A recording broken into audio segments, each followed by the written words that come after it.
عورت کے 3 الفاظ ایسے ہیں جو شوہر کو ہر وقت فریش رکھتے ہیں، شوہر کو ہر وقت خوش رکھتے ہیں۔ جس انسان کی زندگی میں یہ 3 الفاظ بولنے والی بیوی آ گئی، جس انسان کو یہ 3 الفاظ بولنے والی بیوی مل گئی، تو اس انسان کے اندر اس قدر طاقت بھر جاتی ہے، اس قدر قوت بھر جاتی ہے کہ وہ آنے والی تمام آفات و بلیات کا ڈٹ کے مقابلہ کر سکتا ہے۔ بیوی کے یہ 3 الفاظ شوہر کے اندر اس قدر طاقت اور قوت پیدا کرتے ہیں کہ وہ ہر چیز سے بآسانی مقابلہ کر سکتا ہے۔ یہ 3 الفاظ انسان کو روزانہ نئی زندگی عطا کرتے ہیں۔ یہ 3 الفاظ بولنے والی بیوی جس انسان کے گھر چلی گئی، سمجھو وہ گھر جنت کا ٹکڑا بن گیا، سمجھو وہ گھر جنت کے باغوں میں سے باغ بن گیا۔ اس گھر میں کبھی بھی پریشانی نہیں آئے گی، وہ گھر کبھی بھی مصیبت کی دلدل میں نہیں پھنسے گا۔ جب سورج طلوع ہوتا ہے ان دونوں کو مسکراتا ہوا خوش دیکھتا ہے، اور جب سورج غروب ہوتا ہے اس وقت بھی ان دونوں میاں بیوی کو مسکراتا ہوا اور خوش دیکھتا ہے۔ آخر بیوی کے وہ کون سے 3 الفاظ ہیں جو انسان کو روزانہ نئی زندگی دیتے ہیں، جو انسان کے اندر طاقت اور قوت پیدا کرتے ہیں؟ رسول اللہ صلی اللہ علیہ وسلم آپ مسجد نبوی میں بیٹھے ہوئے تھے، کسی صحابی نے عرض کی، یا رسول اللہ آپ کا فلاں جو صحابی ہے، جو حبشی ہے، اس کا رنگ کالا ہے، نین نقش موٹے ہیں، جو بدصورت سا ہے، ایسے سمجھ لیجیے جو بدصورت سا ہے، لیکن اس صحابی کے مقدر کو سلام، ایک بار نہیں کروڑوں بار سلام، کہ وہ انہی نظروں میں، انہی آنکھوں سے روزانہ میرے کریم نبی کا دیدار کیا کرتا تھا۔ اس کا رنگ کالا تھا، نین نقش موٹے تھے، بدصورت سا تھا۔ کسی صحابی نے کہا، یا رسول اللہ آپ کا فلاں جو کالے رنگ کا صحابی ہے نا، اس کی شادی ہوئی ہے اور ایک ایسی عورت سے ہوئی ہے جو زمانے کی عورتوں میں سب سے زیادہ حسین و جمیل ہے، وہ ہماری عورتوں میں سب سے زیادہ خوبصورت ہے، اللہ تعالیٰ نے اس عورت کو بڑے ہی حسن و جمال سے نواز رکھا ہے۔ اس حبشی کی شادی ملکہ کے ساتھ ہو گئی، حسین و جمیل عورت سے ہوئی ہے۔ ابھی یہ بات چیت ہو ہی رہی تھی، اتنے میں وہی کالا حبشی صحابی میرے کریم نبی کی خدمت میں حاضر ہوا، جس کی شادی کی بات چیت ہو رہی تھی۔ وہ میرے نبی کی خدمت میں حاضر ہوا۔ میرے نبی نے پوچھا، صحابی تیری شادی ہوئی ہے؟ جی یا رسول اللہ میری شادی ہوئی ہے۔ اچھا بتا، تیری بیوی کا تیرے ساتھ سلوک کیسا ہے؟ تیری بیوی کا تیرے ساتھ اٹھنا بیٹھنا کیسا ہے؟ میں نے سنا ہے تیری بیوی حسین و جمیل ہے اور تو بیچارہ بدصورت ہے، کالے رنگ کا ہے۔ تیری بیوی نے کبھی اپنے حسن پہ مان تو نہیں کیا، اپنے حسن پہ تکبر تو نہیں کرتی، تیری صورت کو بدصورت تو نہیں کہتی، اپنے حسن پہ ناز تو نہیں کرتی، تجھے کھلاتی پلاتی اچھا ہے، تیری نوکری کرتی ہے، کھانا بنا کے دیتی ہے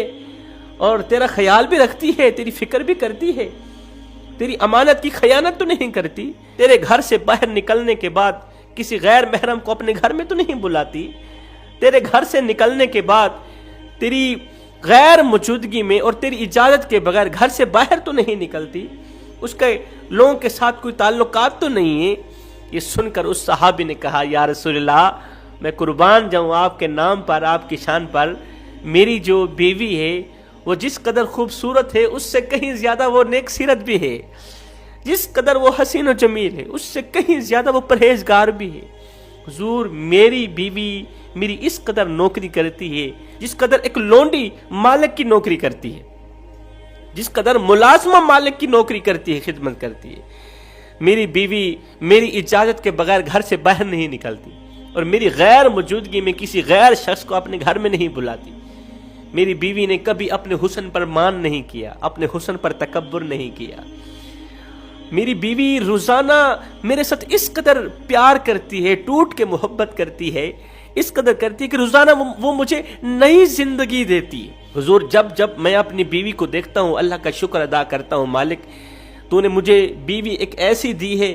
جو جس قدر خوبصورت ہے اس سے کہیں زیادہ وہ نیک سیرت بھی ہے، یا رسول اللہ وہ وقت پہ مجھے کھانا دیتی ہے، میرے کپڑے دھو کے دیتی ہے، میرا جوتا پالش کر کے دیتی ہے۔ میرے کریم نبی نے جب سنا اس کی حسین و جمیل عورت اپنے کالے رنگ کے شوہر کو اس کے کالے پن کا تانا بھی نہیں دیتی، اس کی خدمت بھی کرتی ہے، اپنے حسن پر ناز بھی نہیں کرتی اور اس کا شکر بھی ادا کرتی ہے، تو میرے کریم نبی نے فرمایا صحابی جلدی جا اپنی اس نیک سیرت بیوی کو کہہ دے، میرا نبی فرما رہا ہے اللہ نے تیری خدمت کا صدقہ، شوہر کی خدمت کا صدقہ اس کے لیے جنت میں ایک خوبصورت سا محل کھڑا کر دیا ہے، اس کے لیے جنت میں ایک خوبصورت سا محل کھڑا کیا ہوا ہے میرے اللہ نے۔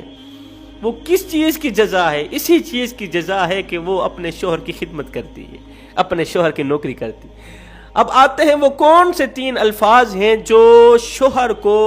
ہر وقت خوش رکھتے ہیں، فرش رکھتے ہیں، شوہر کو نئی زندگی دیتے ہیں۔ بیوی کا پہلا لفظ جب شوہر کہے کہ اے بیوی کیا تو مجھ سے محبت کرتی ہے، اگر بیوی شوہر سے محبت نہیں بھی کرتی تو جب شوہر پوچھ لے کہ کیا تو مجھ سے محبت کرتی ہے تو بیوی یہ کہہ دے کہ ہاں میں تجھ سے ٹوٹ کے محبت کرتی ہوں، خواہ وہ نفرت کیوں نہ کرتی ہوں۔ جب شوہر پوچھ لے کہ تو مجھ سے محبت کرتی ہے تو وہ جھوٹ بول دے، میں تجھ سے محبت کرتی ہوں، میں تجھ سے ٹوٹ کے محبت کرتی ہوں۔ یہ ایک جملہ بول کے شوہر کو ایک پل کے لیے خوشی دے دے، یہ ایک جھوٹ بول کے شوہر کو ایک پل کے لیے خوشی دے دے، قسم خدا کی اللہ تعالیٰ ایسے جھوٹ کو سچ میں بدل دیتا ہے۔ شوہر کو دی گئی ایک پل کی خوشی کے صدقے اللہ تعالیٰ بیوی کے دل میں شوہر کے لیے محبت ڈال دے گا، نفرت کو جڑ سے اکھاڑ دے گا۔ جب شوہر کہے کہ تو مجھ سے محبت کرتی ہے تو آگے کہہ دو میں تجھ سے ٹوٹ کے محبت کرتی ہوں۔ دوسرا لفظ جب شوہر غربت کی دلدل میں پھنس جائے، اس قدر پھنس جائے کہ عزیز و اقارب دور چلے جائیں، عزیز و اقارب چھوڑ جائیں، سب چھوڑ جائیں، پیسہ تھا غیر بھی اپنے تھے،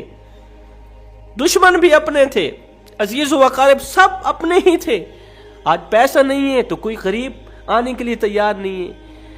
جب وہ غربت کی دلدل میں پھنس جاتا ہے سب دور چلے جاتے ہیں، بھاگ جاتے ہیں، اپنے پرائے دوست احباب، یہاں تک کہ بھائی بھی دور چلے جاتے ہیں۔ یہ تو بھوکا ہے، یہ تو ہر وقت مانگتا ہی رہتا ہے، یہ تو ہر وقت خیرات مانگتا ہی رہتا ہے، اس سے بچو، اس سے دور ہی ہو جاؤ۔ کوئی بھی اسے سلام کرنے کے لیے راضی نہیں ہوتا، کوئی بھی اس سے بات کرنا گوارا نہیں کرتا، یہ بھوکا ہے، کہیں 2-4 روپے مانگ بھی نہ لے۔ تو وہ جب دیکھتا ہے کہ سارا زمانہ مجھ سے دور ہو چکا ہے، تو جب شوہر دیکھتا ہے کہ میرے پاس جب پیسہ تھا غیر بھی اپنے تھے، آج پیسہ نہیں، غربت کا شکار اس طرح ہوا ہوں کہ سب مجھے چھوڑ کے چلے گئے، سب مجھے چھوڑ کے چلے گئے، اب ایک بیوی رہ گئی، وہ بھی چھوڑ کے چلی جائے گی، اس سے بہتر ہے کہ بیوی کو خود ہی جانے کی اجازت دے دیتا ہوں۔ یہ بیوی کے پاس جاتا ہے، کہتا ہے کہ سارا زمانہ مجھے چھوڑ کے چلا گیا، اگر تو بھی جانا چاہتی ہے تو جا سکتی ہے، کیونکہ اب میرے پاس کھانے کو کچھ نہیں، پینے کو کچھ نہیں، پہنانے کو کچھ نہیں، میرے پاس کوئی خرچ نہیں ہے، پیسہ نہیں، دولت نہیں، کچھ بھی نہیں ہے میرے پاس صرف میں ہوں، میرے علاوہ اور کچھ نہیں ہے، میرے پاس رہنا چاہتی ہو تو بتا دو، نہیں تو میں تمہیں اجازت دیتا ہوں، تم بھی کہیں نہ کہیں جا سکتی ہو۔ تو آگے بیوی بجائے جانے کے، بجائے بے وفائی دکھانے کی، تو بیوی اس کا ہاتھ اپنے دونوں ہاتھوں سے پکڑتی ہے، کہتی ہے اے میرے سرتاج، دنیا چاہے 1,00,000 بار چھوڑ دے، میں تجھے اکیلا چھوڑ کے ہرگز نہیں جاؤں گی، میں تجھے تنہا اکیلا چھوڑ کے نہیں جاؤں گی۔ زندگی میں اونچ نیچ آتی رہتی ہے، پریشان مت ہو۔ آج اگر پریشانی کے دن ہے تو آسانی تک جانے سے پہلے پریشانیوں کا سامنا کرنا پڑتا ہے، امیری تک پہنچنے سے پہلے، امیری تک جانے سے پہلے غربت کا منہ دیکھنا پڑتا ہے، غربت سے گزرنا پڑتا ہے۔ تو پریشان کیوں ہو رہا ہے؟ میں تیرے ساتھ کھڑی ہوں۔ کیوں ساتھ کھڑی ہوں؟ اس لیے کہ جب تو امیر تھا، جب تو مالدار تھا، جب تیرے پاس پیسہ تھا تو میرے اوپر ہزاروں نعمتوں کی بارش برساتا رہا، میری ہر ایک خواہش پوری کی،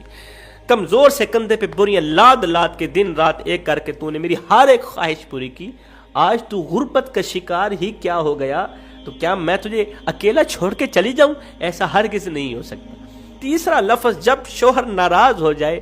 تو بیوی اپنے دونوں ہاتھوں سے اس کا ایک ہاتھ پکڑ کے